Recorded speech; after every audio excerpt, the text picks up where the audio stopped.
सभी बच्चों का आज की ऑनलाइन क्लास में स्वागत है। आज से बच्चों भौतिक कक्षा 11 की भौतिक विज्ञान का द्वितीय लेसन यानी दूसरा पाठ प्रारंभ हो रहा है। मात्रक एवं मापन अर्थात यूनिट्स एंड मेजरमेंट। बच्चों इस विषय को पढ़ने से पहले हमको एक व्यवहारिक विषय वस्तु है मापन, मापना, और इसे हम साधारण व्यवहार में हम कहते हैं नापना। बच्चों मापना शब्द आपके लिए नया भले हो, लेकिन नापना शब्द आपके लिए नया नहीं है। नापने का कार्य सभी लोग करते हैं। तो ध्यान दीजिएगा बच्चों, जैसे अगर कोई वस्तु किसी ऊंचाई से गिरी तो कितनी ऊंचाई से गिरी तो क्या कहेंगे, बहुत ज्यादा या बहुत कम। लेकिन शुद्ध हम तभी जान सकते हैं जब हमको ऊंचाई का मापना आता हो। अगर ऊंचाई का मापन नहीं कर पाएंगे तो हमको ये स्पष्ट नहीं जानकारी मिल जाएगी कि वो कितनी ऊंचाई पर है। आप इसको कह सकते हो तुलनात्मक अध्ययन। क्या कह सकते हो? तुलनात्मक अध्ययन, यानी तुलना करते हैं कि वो इससे कितनी ऊंचाई पर है। दो स्थान है बच्चों, दोनों स्थान पर अनाज का ढेर है, कहीं पर ज्यादा है कहीं पर कम है। तो देखने से लग जाएगा ज्यादा है, लेकिन कितना है उस चीज को आप सही सही तभी माप सकते हो जब आपको कुछ आंकी मान या उसकी तुलना कर दें कि इस किस यानी एक निश्चित मान को हम मान लेते हैं, फिर उसे तुलना करते हैं, तब हमें पता चल पाता है कि किसकी मात्रा कितनी है। जैसे व्यवहारिक भाषा में आपको मैं बता रहा हूँ, जैसे राशन लेने जाते हैं किराने की दुकान पर, तो राशन की दुकान पर वो अनाज तौल के देता है, तो उसने मानक बना दिया एक बांट है, बांट से ही वो तौल करके देता है। अगर वो बिना तौले यानी बिना नापे वो अगर दे दे तो वो किसी को कम किसी को ज्यादा, 100 रुपये का ही अनाज किसी को कम दे सकता किसी को ज्यादा दे सकता। अगर उसके पास तराजू ना हो तो अगर अंदाजे में वो देगा तो नहीं संभव है सही से सभी को बराबर मात्रा में दे सके। बच्चों किसी कोई मेज है, मेज की सतह का क्षेत्रफल होता है, तो क्षेत्रफल का ज्ञात तो हम तभी कर पाएंगे जब हमें लंबाई और चौड़ाई का मापना आता। अगर लंबाई चौड़ाई नहीं नाप पाएंगे तो हमको मेज का क्षेत्रफल नहीं पता चल पाएगा। अब जैसे समय की बात करते हैं, जैसे कोई छात्र कुछ देर थोड़ी दूर चलता है तो पूछा जाए कितनी देर चला, तो जब हम घड़ी देखेंगे या जब समय का हमें ज्ञान होगा, समय का मापना हमें आता होगा, तभी हम जान सकते हैं, अन्यथा नहीं। तो यही बच्चों मापन की आवश्यकता है। किसी भी भौतिक राशि के बारे में जानने के लिए कुछ राशियों को या उसी राशि को हमें मापने की आवश्यकता पड़ जाती है, जिसे हम कहते हैं मापन। तो मापन की आवश्यकता बच्चों क्या होती है? मापन की आवश्यकता बच्चों, क्षेत्रफल का सूत्र होता है लंबाई गुणे चौड़ाई।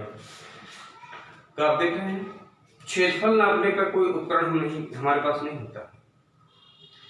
अगर आयत का क्षेत्रफल पता करना हो तो हमें दो चीजें पता चल जाए, लंबाई चौड़ाई।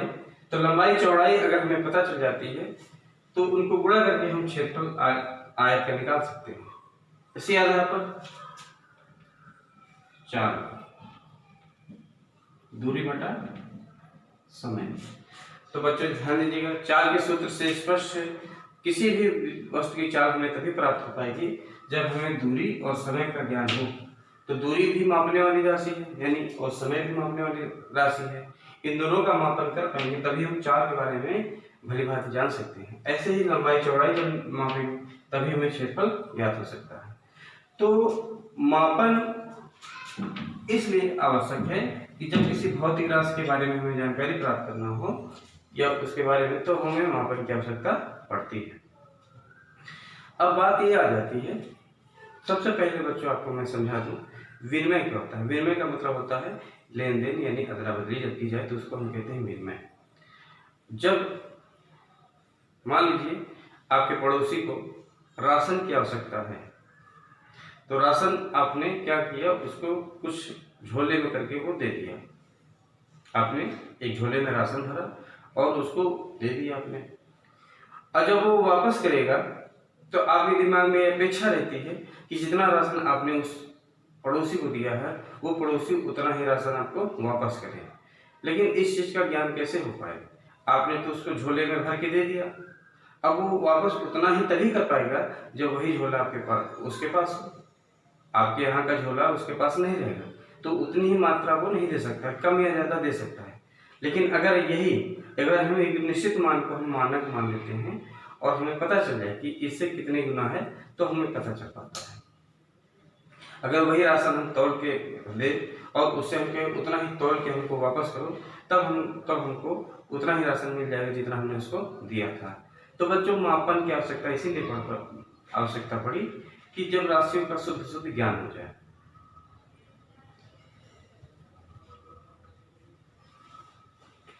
मापन की आवश्यकता के क्रम में आपको जानना चाहिए भौतिक राशियों के बारे में। किन राशियों को भौतिक राशियां कहा जाता है? तो सुन लीजिएगा बच्चों, भौतिक विज्ञान के नियमों सूत्रों की जानकारी के लिए जिन राशियों की आवश्यकता पड़ती है उन राशियों को हम भौतिक राशियां कहते हैं। वैसे ध्यान दीजिएगा, भौतिक विज्ञान के जिन नियमों सिद्धांतों की जानकारी के लिए जिन राशियों का मापन किया जाता है उन्हें हम भौतिक राशियां कहते हैं। तो किसी भी भौतिक राशि के मापन के लिए आपको दो चीजें की आवश्यकता पड़ती है। ध्यान दीजिएगा, जब किसी भौतिक राशि का मापन करना पड़ता है तो हमें दो चीजों की आवश्यकता पड़ती है। पहला मात्रक, दूसरा आंकिक मान। मात्रक को यूनिट्स बोलते हैं तो मात्रक का सिंबल यू ले लेंगे। आंकिक मान का मतलब होता है न्यूमेरिकल वैल्यू, तो इसके लिए यू ले लिया जाता है।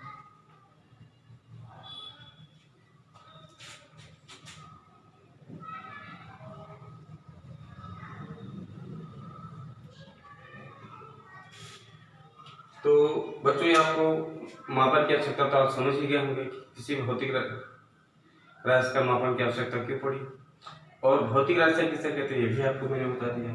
अब किसी भौतिक राशि का मापन करना हो तो उसके लिए दो चीजों की आवश्यकता पड़ती है। भौतिक राशि के मापन के लिए आपको पहला चाहिए मात्रक और दूसरा चाहिए आंकिक मान। इसको यू से लिखा जाता है, इसको एन से। मात्रक मतलब यूनिट्स, आंकिक मतलब न्यूमेरिकल वैल्यू। बच्चों, यहाँ पे जरा ध्यान दीजिए, सबसे पहले बात करते हैं मात्रक की। बच्चों, कुछ राशियों को मैं बता रहा हूँ जिसका मापन लगभग सभी लोग करते हैं। जैसे लंबाई का मापन लगभग सभी लोग करते हैं। समय का मात्रक, द्रव्यमान का मात्रक।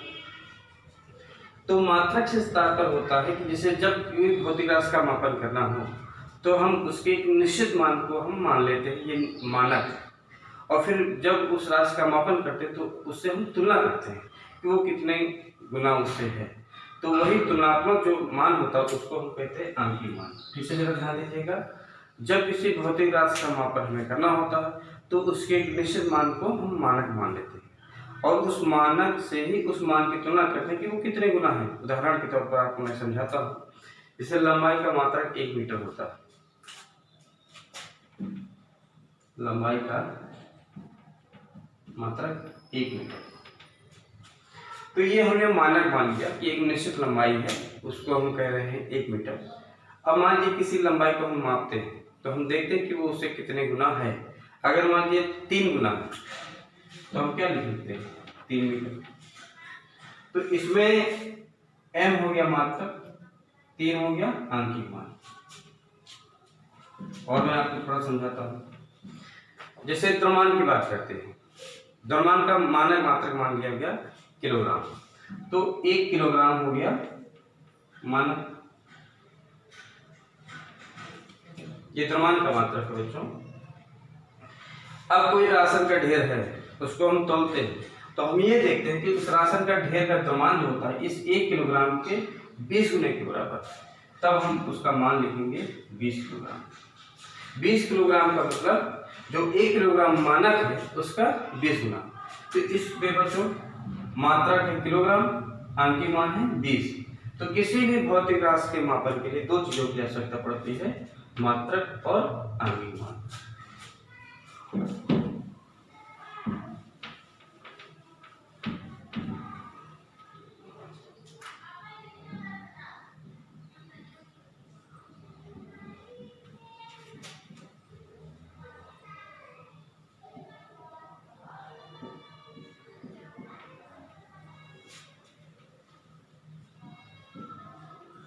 उचित मानक मात्रा के लक्षण। बच्चों, जब भौतिक राशियों का मापन किया जाता है तो हम कुछ उनके मान को मानक मानते हैं। तो एक उचित मात्रा का लक्षण क्या होना चाहिए, यानी जो मानक हम मानते हैं उसके लक्षण क्या होना चाहिए।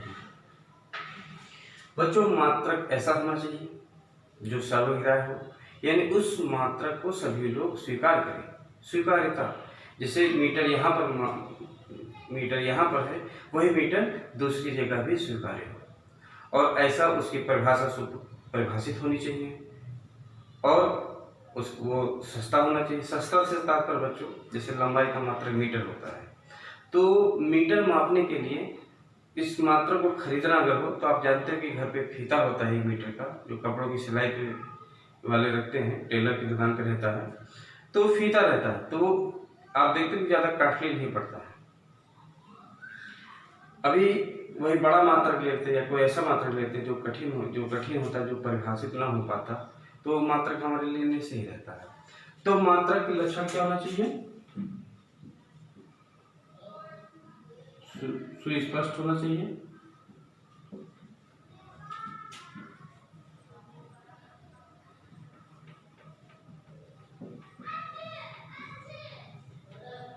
सुपरिभाषित होना चाहिए, सस्ता होना चाहिए, सर्व स्वीकार्य होना चाहिए। ये सब मात्रक के गुण हैं। तो यानी जो मात्रक हम मानते हैं वो क्या होना चाहिए, सुस्पष्ट होना चाहिए, यानी उसकी परिभाषा ऐसी हो कि वो सबको समझ में आ जाए। सुपरिभाषित, उसकी परिभाषा स्पष्ट होनी चाहिए। सस्ता होना चाहिए, यानी मात्रक ऐसा मानना चाहिए या मानक मात्रक ऐसा मानते हैं जो सबको आसानी से प्राप्त हो सके। जैसे अभी मैंने समझाया कि जैसे लंबाई का मात्रक 1 मीटर होता है, तो उस 1 मीटर को सभी लोग आसानी से प्राप्त कर सकते हैं, क्योंकि आप देखते हैं कि जैसे जो मीटर होता है फीता, वो ज़्यादा कॉस्टली नहीं होता है। जैसे द्रव्यमान का मात्रक किलोग्राम हो गया, तो 1 किलोग्राम का बार लगभग सभी लोग खरीद सकते हैं, इतना कोई महंगा नहीं होता है। सर्व स्वीकार होना चाहिए, यानी जो मानक माना जाता है वो ऐसा होना चाहिए कि उसको सभी लोग स्वीकार करें। अब हमारे पूरे भारत देश में मीटर का चलन है, तो मीटर का जो चलन है वो आसपास के कई देशों में, जैसे और भी कंट्रीज में हो सकता है। तो मात्रक ऐसा होना चाहिए कि सर्व स्वीकार और सस्ता होना चाहिए, यानी सबकी पहुंच में भी हो।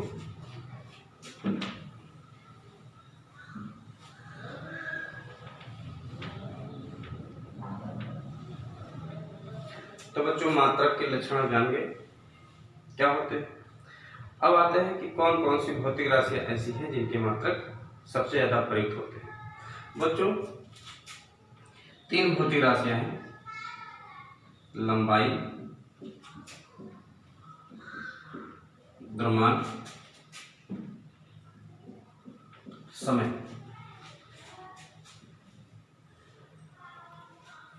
बच्चों, भौतिक राशियों का अध्ययन करते समय सबसे ज्यादा मापन हमें लंबाई का, द्रव्यमान का और समय का करना पड़ता है। लंबाई, द्रव्यमान, समय, इन सब के मात्रकों का सर्वाधिक प्रयोग है। आगे और भी मात्रक हैं, लेकिन प्रारंभ में लंबाई, द्रव्यमान, समय, ये 3 भौतिक राशियां ऐसी होती हैं जिनके मात्रक सबसे ज्यादा होते हैं। तो यहाँ पर इनके लिए क्या क्या मात्रक मानेंगे, तो अलग अलग बच्चों प्रणालियां हैं। उसमें से सबसे पहला आपका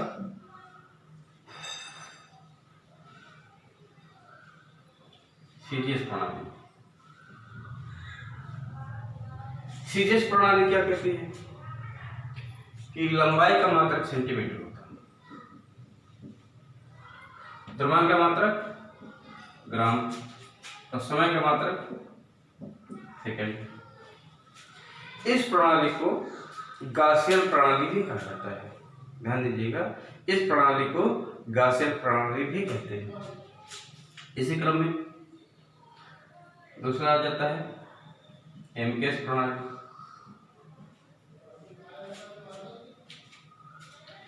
एमकेएस प्रणाली को मीट्रिक प्रणाली भी कहते हैं। एमकेएस प्रणाली में लंबाई का मात्रक मीटर होता है, द्रव्यमान का मात्रक किलोग्राम और समय का मात्रक सेकंड होता है। तीसरा आ जाता है बच्चों एक तीसरी भी प्रणाली है जिसको हम कहते हैं एफपीएस प्रणाली।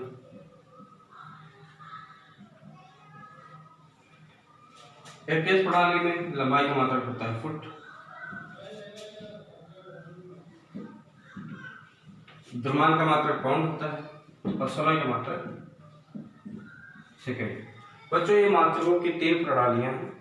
तो फिर से एक बार मैं आपको क्लियर कर देता हूं। प्रारंभ में सिर्फ 3 राशियां हैं जिनका मापन सर्वाधिक किया जाता है, जिसको हम कहते हैं लंबाई, द्रव्यमान, समय। तो इन लंबाई, द्रव्यमान, समय को मापने के लिए अलग अलग समय पर अलग अलग प्रणालियां, अलग अलग नियम विकसित हुए। उसी में सीजीएस प्रणाली, एमपीएस प्रणाली, एफपीएस प्रणाली, उनके नाम से उनके अर्थ क्लियर हो जाते हैं। सीजीएस प्रणाली को गासिन प्रणाली, एमपीएस प्रणाली को मेटिल प्रणाली और एफपीएस प्रणाली को ब्रिटिश प्रणाली कहते हैं। तो लंबाई का मात्रक सेंटीमीटर, द्रव्यमान का मात्रक ग्राम, समय का मात्रक सेकंड, ये होता है सीजीएस प्रणाली में। एमपीएस प्रणाली में लंबाई का मात्रक मीटर, द्रव्यमान का मात्रक किलोग्राम और समय का मात्रक सेकंड। एफपीएस प्रणाली में लंबाई का मात्रक फुट, द्रव्यमान का मात्रक पाउंड, समय का मात्रक सेकंड। तो प्रारंभ में बच्चों ये 3 प्रणालियां पढ़ी जाती थी।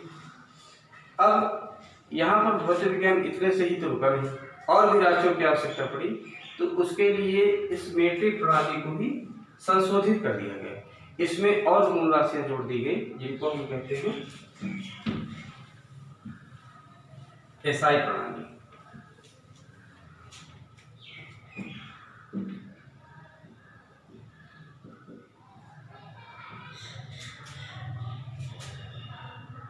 मातृभूमि एसआई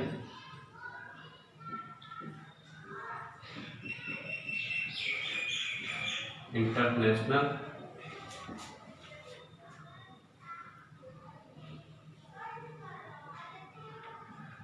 सिस्टम ऑफ यूनिट्स। बच्चों ध्यान दीजिएगा, प्रारंभ में सिर्फ 3 प्रणालियां मानी जाती थी। बाद में और राशियों की भी आवश्यकता हुई, तो एक ऐसी प्रणाली की आवश्यकता पड़ी जिसमें और राशि जोड़ी जा सके। तो उस प्रणाली को बच्चों को कहते हैं एसआई प्रणाली। तो ये है एमकेएस प्रणाली का, एमकेएस प्रणाली का संशोधित रूप। तो इसमें बच्चों 7 मूल राशि होती है।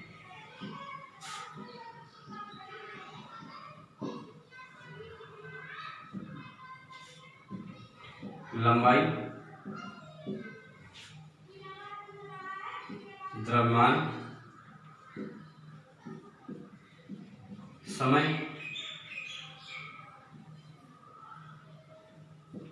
ताप,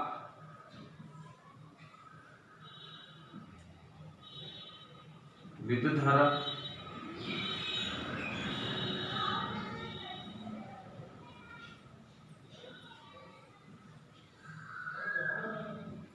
ज्योति तीव्रता,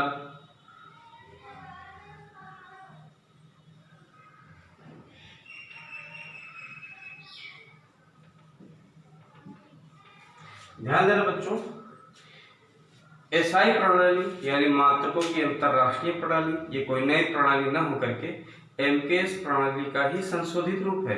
संशोधित रूप से तात्पर्य एमकेएस प्रणाली में 3 मात्रक है, लंबाई, द्रव्यमान, समय, और उनके लिए मीटर, किलोग्राम, सेकंड का प्रयोग किया जाता है। तो उसमें 4 और राशियां जोड़ दी गई, तो 4 3 7, इन 7 मूल राशियों को भी हम मात्रकों की अंतरराष्ट्रीय प्रणाली कहते हैं। तो इनके मात्रक होते हैं मीटर, किलोग्राम, सेकंड, ताप का केल्विन, विद्युत धारा का एम्पियर,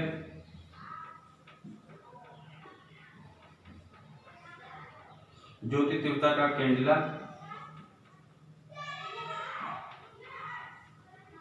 और पदार्थ की मात्रा का मोल। ये 7 मूल राशियां बच्चों पढ़ी गई, लेकिन बाद में आवश्यकता हुई कि इसमें कुछ राशियां छूट गई। तो इनको कंप्लीट करने के लिए 2 राशियां और जोड़ी गई जिनको कहते हैं पूरक राशियां। तो एक होता है पूर्ण, एक होता है घन कोण। कोण के लिए रेडियन में प्रयुक्त किया जाता है, इसके लिए इसके रेडियन। ध्यान दीजिए बच्चों, मात्राओं की एसआई प्रणाली में 7 मूल राशियां होती हैं और उन सातों मूल राशियों के 7 मात्रक होते हैं। और जब बाद में आवश्यकता पड़ेगी एक कम है तो 2 राशियां और जोड़ी गई जिनको कहते हैं पूरक राशि। इनको कंप्लीट करने के लिए कॉम्प्लीमेंट्री क्वांटिटीज, यानी इनको कंप्लीट करने के लिए 2 राशियों को और जोड़ा गया जिनको हम कहते हैं पूरक राशियां। इसमें बच्चों एक बात ध्यान दीजिए, जैसे मैंने ये शुरुआत से ही बताया कि एसआई प्रणाली कोई नई प्रणाली न होकर के एमकेएस प्रणाली का ही संशोधित रूप है, यानी मीटर किलोग्राम सेकंड प्रणाली। तो आप देखिएगा लंबाई द्रव्यमान समय इनके मात्रा मीटर किलोग्राम सेकंड ही है, इसमें सिर्फ 4 इधर जोड़ा गया और 2 इधर जोड़े गए, तो ये पूरा प्रणाली क्या कहलाता है,